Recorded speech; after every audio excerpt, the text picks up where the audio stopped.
Bon, eh bien, vous êtes nombreux, ça fait plaisir. Et je me dis que nous aurions pu faire payer, hein, parce que...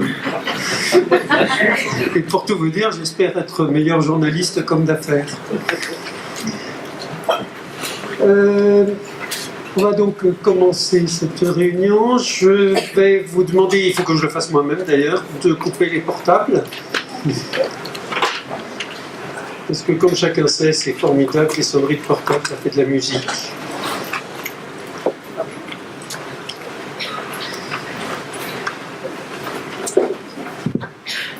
Cette conférence-débat, j'ai choisi l'expression conférence-débat, c'est pas vraiment, il n'y a pas vraiment de conférence, ce sera d'abord un dialogue à trois, si on peut parler de dialogue comme ça, et puis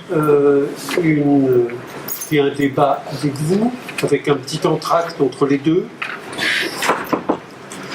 Mais cette conférence-débat, donc, n'est possible que parce que nous avons le soutien, depuis le départ, de l'Université Paris Sciences et Lettres, PSL, dont l'École des Mines est membre. Édouard Husson, vous êtes vice-président honoraire de PSL, conseiller du président Alain Fuchs, nous sommes chez vous. Nous vous remercions. Souhaitez-vous dire quelque chose ?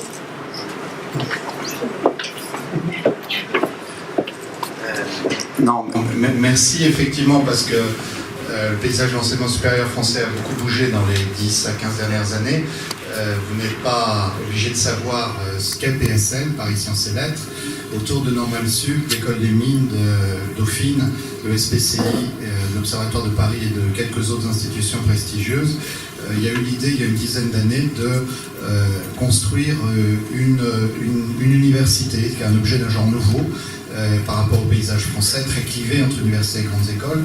Et c'est une belle aventure.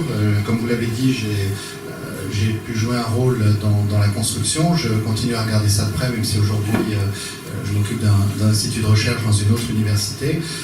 Je suis très heureux d'accueillir ce soir ce débat, parce que je dirais que par rapport aux établissements que j'ai désignés, qui sont soit de grandes institutions de recherche, soit des grandes écoles, dans ce qu'on appelle dans le système français, effectivement, il y avait ce sentiment que dans le système français, on a du mal à, dès qu'on arrive à l'enseignement supérieur, surtout un enseignement supérieur d'excellence, on a du mal à débattre. On a plutôt la tradition d'un savoir dispensé de manière encyclopédique, a priori, à des élèves de classe prépa, sélectionnés sur des rites immémoriaux. Et c'est précisément ça qu'on a voulu casser. Je voudrais vous attirer votre attention sur deux choses. À PSL, maintenant, il n'y a plus de master de l'École des Mines ou de Normal Sup ou de Dauphine, il y a des diplômes PSL. C'est une grande révolution. Deuxième chose, on a créé ce qu'on appelle un cycle pluridisciplinaire au niveau de la licence, avec un grade de licence, qui est ouvert depuis quelques années, depuis 5 ou 6 ans, et à propos duquel nous sommes très fiers d'avoir 40% de boursiers chaque année. C'est-à-dire que ce dont vous allez parler ce soir, les défis pour l'école, les publics qui sont visés, nous on les vit au quotidien chaque année lorsqu'on recrute avec 3500 candidats et avec des accords avec un certain nombre de lycées en région Île-de-France, dans des milieux socialement défavorisés, d'où nous cherchons à attirer des élèves qui n'auraient jamais osé être candidats en classe prépa, mais qui osent là pour deux raisons. D'abord parce qu'il y a un dialogue qui s'instaure avec eux, et d'autre part parce que le savoir qui leur est dispensé est un savoir, dès le départ, on les confronte à l'idée que le savoir se construit, qu'ils sont dès le départ confrontés à de grands chercheurs qui viennent leur faire des conférences, qui ouvrent leur atelier, si j'ose dire, l'atelier du chercheur ou le laboratoire. Voilà, donc ça c'est quelque chose d'important.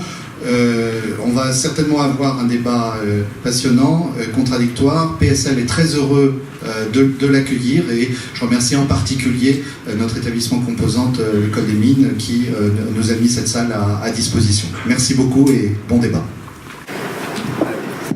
Merci à vous, et je retiens tout de suite le mot « oser », parce que c'est peut-être quelque chose qui reviendra parmi les fonctions de l'école, permettre aux jeunes d'oser.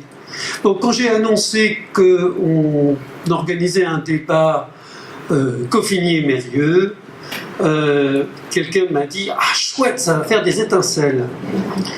Mais pour tout vous dire, mon plus grand souhait est de vous décevoir. Je ne vois pas l'information comme un spectacle de catch.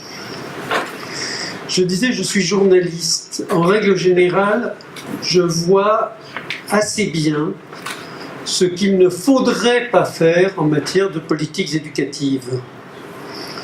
Je vois les erreurs que commettent nos ministres, mais je ne garantis pas que je ferai mieux à leur place. Cela signifie que j'ai les questions, pas les réponses. Et c'est la philosophie de notre petite entreprise, Tout Éduque. C'est-à-dire que nous ne sommes pas là pour dire le vrai, nous sommes là pour donner la parole à ceux qui tentent de dire leur vérité. Aussi longtemps que cette vérité, je mets des guillemets à vérité, est respectueuse des enfants et des jeunes. L'objectivité est un horizon lointain, la neutralité n'existe pas, seul le néant est neutre, mais c'est notre seule philosophie, le respect dû à tous les acteurs de l'éducation. Et ce respect n'est pas compatible avec le catch, sans vouloir dénigrer l'honorable profession des catcheurs et autres pugilistes. J'essaierai de tenir la balance égale entre nos deux orateurs, non pas parce que je suis plus vertueux qu'un autre et que j'aurai un sens de l'équité parfait, mais parce que je n'ai pas les réponses de l'une qui m'intéressent autant que celles de l'autre, et parce que j'organise ce débat d'abord pour moi, parce que j'aimerais savoir. Et je remercie Anne et Philippe d'avoir accepté de débattre d'un sujet aussi énorme, insaisissable, que celui des finalités du système éducatif. Disons-le tout de suite, je serais très étonné que vous et moi sortions de là en disant « Eureka, j'ai tout compris, voilà à quoi sert l'école ». Si nous avons simplement éclairé le sujet, ça sera bien. À quoi sert-il d'envoyer les enfants à l'école ? C'est curieux parce que ça va de soi. Ça va de soi qu'on envoie les enfants à l'école. Mais pourquoi ? Ça paraît une évidence, mais l'essor des écoles hors contrat ou indépendantes, donnez-leur le nom que vous voudrez, mais cet essor d'écoles qui se situent hors du service public d'éducation nous oblige à nous interroger sur les fondements même de l'institution scolaire. Parmi ces écoles indépendantes, certaines sont démocratiques. Elles donnent le pouvoir au peuple des enfants. Non seulement l'État est absent, ou du moins prié de s'absenter. Ces écoles voient d'ailleurs assez mal comment elles peuvent répondre aux questions des inspecteurs sur les repères annuels dans l'acquisition du socle commun. Mais les adultes, avec leur savoir constitué, avec leur autorité, sont priés de s'évanouir. Parmi ces écoles indépendantes, d'autres encore, comme la Lab School, convoquent la science. Leur projet politique n'est pas antinomique de celui de l'État. Elles demanderont d'ailleurs à passer sous contrat dès qu'elles le pourront. Mais la technicité pédagogique risque de masquer la question des valeurs. Une forme d'enseignement individualisé qui privilégie la relation entre un adulte et un enfant et une forme d'enseignement coopératif qui met l'accent sur les relations entre pairs peuvent être plus ou moins efficaces en termes d'acquisition des savoirs, mais elles ne sont pas pareillement efficaces en termes de valeurs. Ou plus exactement, elles n'ont pas la même vision du futur adulte. Elles ne fabriquent pas les mêmes citoyens. Les réformes actuelles se situent sur le plan de l'efficacité. On demande aux sciences de la cognition, enfin Jean-Michel Blanquer demande aux sciences de la cognition de nous dire quelle est la méthode la plus efficace, celle qui a le meilleur rendement pour apprendre à lire ou à calculer ou pour s'orienter. Et la question des finalités semble avoir disparu. Le ministre, je le cite, met un signe égal entre éducation et liberté, comme si toute éducation était par nature émancipatrice, comme si la construction d'un individu autonome était la conséquence quasi immédiate de son instruction, comme si la question que nous allons poser ce soir était déjà résolue. Anne Coffinier, vous êtes la directrice générale de la Fondation pour l'école. Vous en êtes la fondatrice. Vous en êtes aussi la figure emblématique. Philippe Mérieux, vous êtes plus que le professeur en sciences de l'éducation. Vous êtes vous aussi une figure emblématique, celle des pédagogues pour ceux qui vous aiment, celle des pédagogistes pour ceux qui vous détestent. Commençons simplement. Dans une question un peu à ras de terre, j'aimerais vous demander à l'un et à l'autre de nous présenter non pas tous les besoins auxquels l'école doit répondre, parce que sinon nous y sommes encore demain matin, mais un ou deux points qui vous paraissent très importants parmi les besoins auxquels l'école répond, ou ne répond pas, ou devrait répondre, ou devrait s'abstenir de répondre. Ma question est très ouverte. Lequel de vous deux souhaite commencer? Philippe? Anne me fait signe. Oui, je veux bien commencer. Bonsoir à toutes et à toutes. Merci à Pascal de nous accueillir. Merci effectivement à APSL de nous accueillir dans ses locaux. Alors, ce moment est un peu particulier. Je ne peux pas commencer ce débat sur à quoi sert l'école sans au moins évoquer devant vous le fait que, pendant que nous débattons, il y a un autre débat qui occupe nos députés à l'Assemblée nationale sur la loi dite loi Blanquer.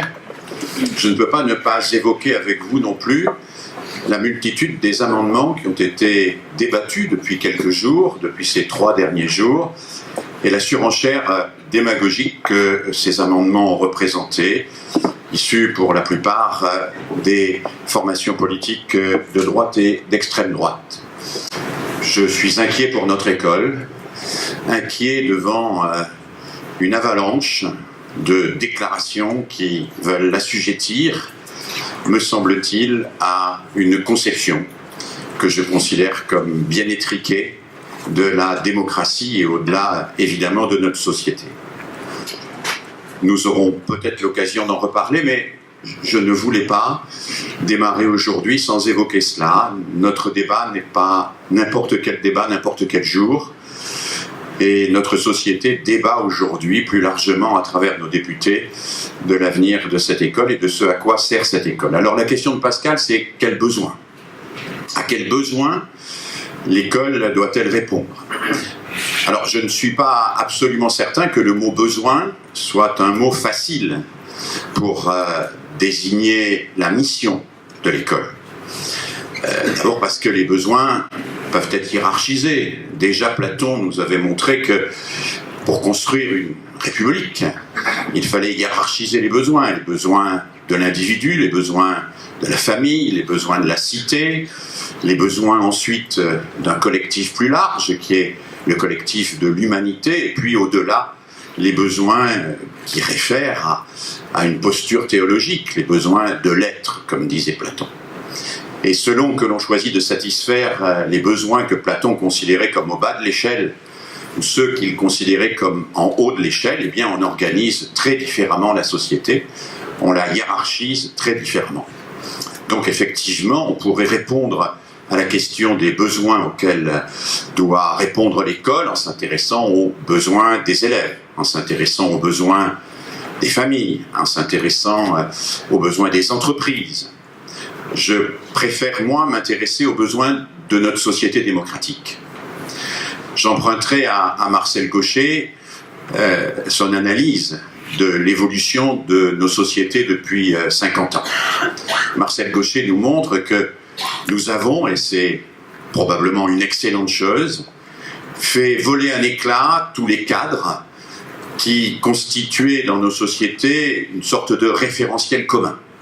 Nous avons fait exploser ce que Marcel Gauchet nomme les sociétés holistiques, sociétés dans lesquelles, au fond, les individus choisissaient peu, voire pas du tout, leur destin, leur histoire. Et nous sommes en train de faire triompher l'individu libre de ses choix, l'individu capable de décider de son propre destin, l'individu capable d'organiser sa propre vie en dehors de toute contrainte ou en ayant le moins de contraintes possible. Et je crois, comme le dit Marcel Gauchet, que nous avons fait là un premier pas nécessaire pour construire une démocratie, Un premier pas qui a permis de nous libérer d'un certain nombre de dogmes qui contraignaient, qui corsetaient notre société, mais que le deuxième pas reste à faire. Le deuxième pas reste à faire, c'est par ce deuxième pas qu'on ira au-delà de l'explosion des sociétés holistiques et dogmatiques, dominées essentiellement par une conception religieuse et totalisante du monde. On ira au-delà de cela en permettant à nos sociétés de construire réellement et enfin, de manière collective et démocratique, l'intérêt collectif, voire le bien commun. Et Gaucher montre bien que l'enjeu majeur aujourd'hui, c'est celui de cette montée de l'individualisme social et de cette difficulté à construire du commun, à définir un avenir du commun, à se donner un projet collectif qui ne soit pas simplement la juxtaposition des intérêts individuels. Tous légitimes d'ailleurs, les intérêts individuels sont légitimes. Donc pour moi, c'est là qu'il faut chercher les besoins fondamentaux. Et les besoins auxquels doit répondre l'école, j'en citerai simplement deux et je m'arrêterai là. Le premier besoin, au fond, il est déjà énoncé depuis longtemps, depuis Kant. Kant à qui l'on demandait qu'est-ce que les Lumières et qui répondait sapere aude, ose penser par toi-même, ose penser par toi-même, ose te libérer de tous les dogmes, de tous les carcans, ose te libérer des théories du complot, mais aussi des slogans publicitaires, ose te libérer des simplifications politiciennes et démagogistes qui désignent les boucs émissaires pour éviter de poser les problèmes profonds, ose te libérer de tout cela pour penser dans la complexité et pour réussir à comprendre le monde.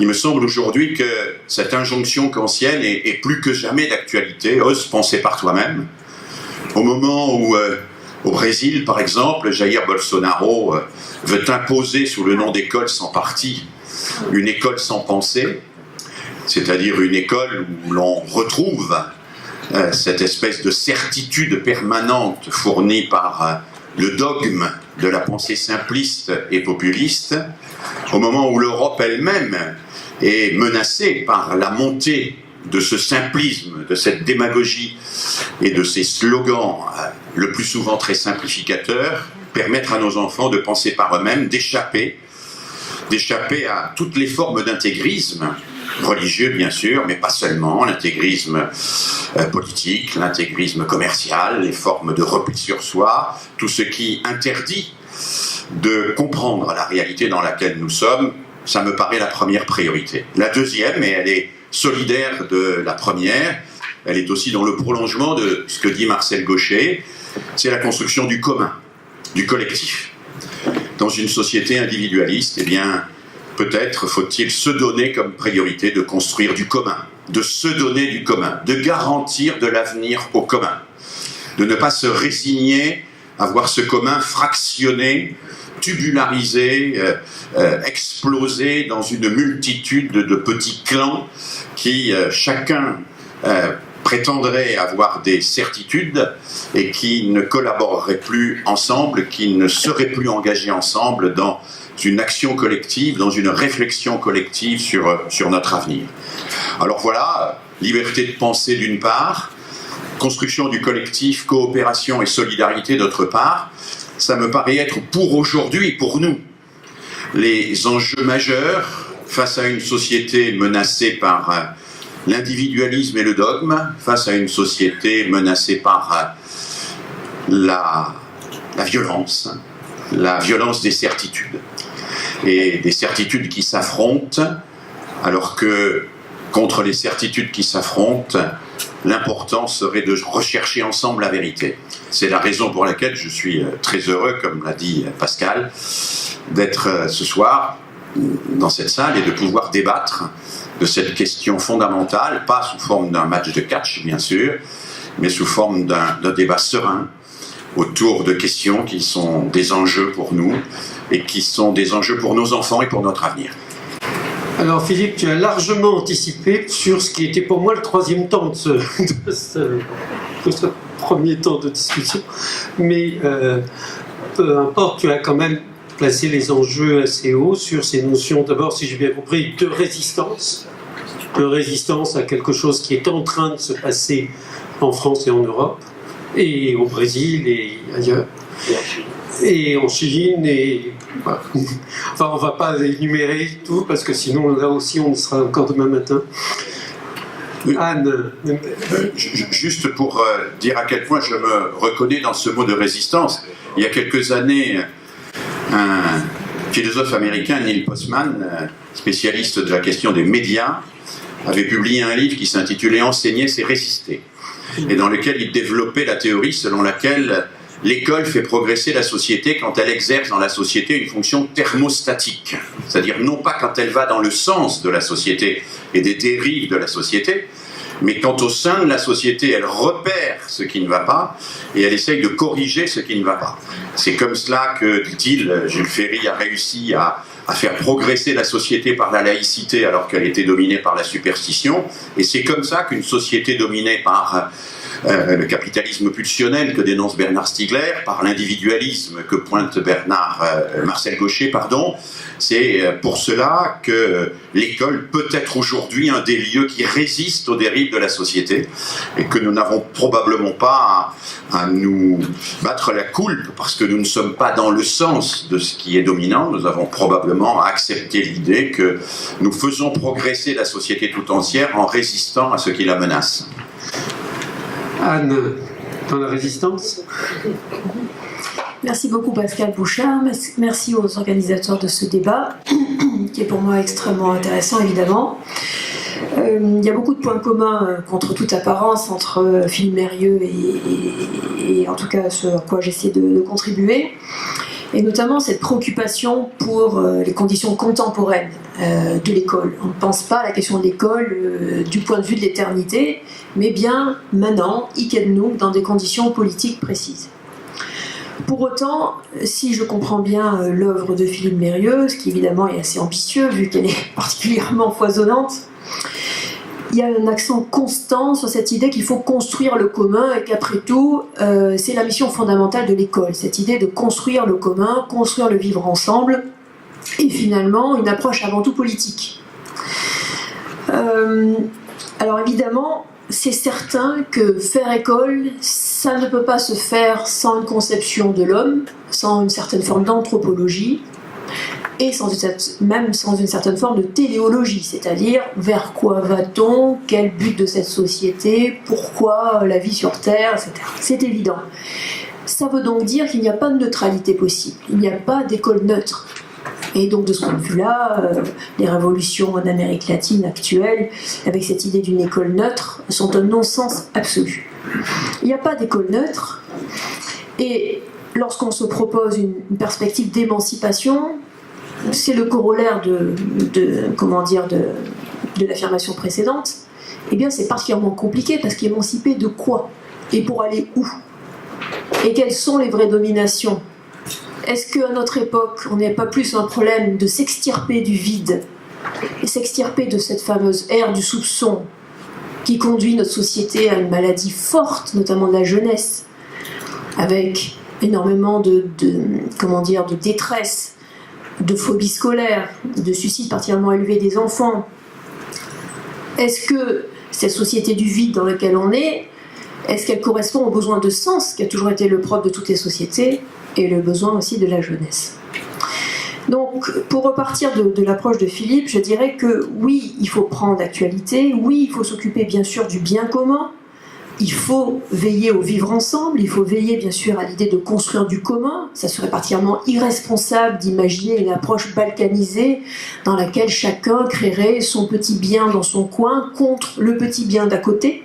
C'est évident.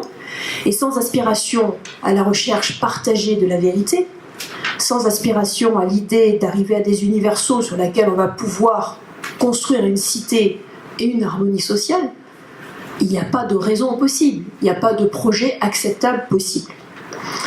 Pour autant, faut-il à ce point être obsédé par cette idée de la sociabilisation, cette idée de l'école comme un creuset national, cette idée de l'école comme une institution, et cette idée qu'après tout, le meilleur moyen de construire du commun, c'est de mettre tout le monde en même temps, et tout le monde dans la même structure, avec le même programme, avec la même approche, sous le même cieux, entre guillemets, et dans la même institution. Est-ce que c'est le meilleur moyen, en mettant tout le monde ensemble, finalement d'avoir ce vivre ensemble apaisé, alors que nous sommes tous profondément différents. Alors je rejoins Philippe Mérieux lorsqu'il dénonce, il n'en a pas parlé à l'instant, mais il en parle largement dans son œuvre, cette maladie actuelle de vouloir être reconnu dans son extrême singularité, dans son statut de victime, dans son statut, vous savez comment on dit en Grande-Bretagne, special, very special person. Cette idée qu'on est tout à fait absolument unique, comme on dirait un apax en littérature, une chose absolument sans comparaison. Alors tout le monde veut être reconnu comme une chose absolument sans comparaison. Si on suit cette idée folle, il faudrait à la limite une école par enfant. Et les parents voudraient une reconnaissance à l'infini de son enfant qui ne pourrait pas être évalué ni comparé à personne puisqu'il est unique. Alors évidemment, il ne faut pas aller dans de telles folies. Pour autant, cette idée de mettre tout le monde dans le même moule en se disant il faut absolument construire du commun en mettant tout le monde ensemble, et peu importe les différences des enfants, et peu importe les aspirations, et peu importe les différences des familles et leur aspiration et ce qu'elles donnent chez elles, est-ce qu'on va vraiment avoir un résultat efficace avec une même école, avec des horizons familiaux, des capitaux culturels familiaux différents? Est-ce qu'on va arriver, entre guillemets, à cette aspiration commune avec des différences si fortes à l'origine? Est-ce qu'il ne faut pas être plus réaliste? Est-ce que finalement l'approche de Philippe Mérieux, si brillante soit-elle, c'est indubitable, n'est pas fondamentalement utopiste? Alors je crois que pour ma part, j'aurais une approche plus humble de la situation, en disant que bien sûr il faut construire du commun, bien sûr il faut avoir cette préoccupation-là, mais il faut surtout avoir la préoccupation de l'enfant. Alors, disant cela, je ne cherche pas à faire de la démagogie, parce que tout le monde prétend vouloir mettre l'enfant, le bien de l'enfant au centre du système, et chacun y va, de moi je pense au bien de l'enfant, vous n'y pensez pas, etc. Je ne caricature pas, en tout cas je ne souhaite pas caricaturer la position de Philippe Mérieux qui est extrêmement fine. Pour autant, si on part de l'enfant, si on part de cette idée que, et c'est d'ailleurs le mot même de notre fondation, puisque c'est en chaque enfant faire éclore tous les talents propres à chaque enfant, si on part de cette idée-là, eh bien on se dit qu'il faut absolument avoir des écoles variées, précisément parce que les enfants sont variés, qui sont insérés dans des milieux variés, qu'ils ont des aspirations variées, et que la société, revenons à la société, a besoin de cette variété. La société a besoin de ces différences. La société a besoin d'une paix, bien sûr, mais elle a besoin de différences. Et si on revient à l'actualité de la société, ce en quoi elle est unique par rapport au passé, c'est que plus que jamais, on a besoin aujourd'hui de fameux talents disruptifs, comme on dit dans le jargon actuel. On a besoin de profils créatifs, d'êtres qui sont capables d'interroger les systèmes, de comprendre les sous-jacentes, de savoir pourquoi c'est structuré comme ça. On a beaucoup moins besoin d'exécutants. On a beaucoup besoin de gens capables de rentrer dans un moule, de marcher au pas.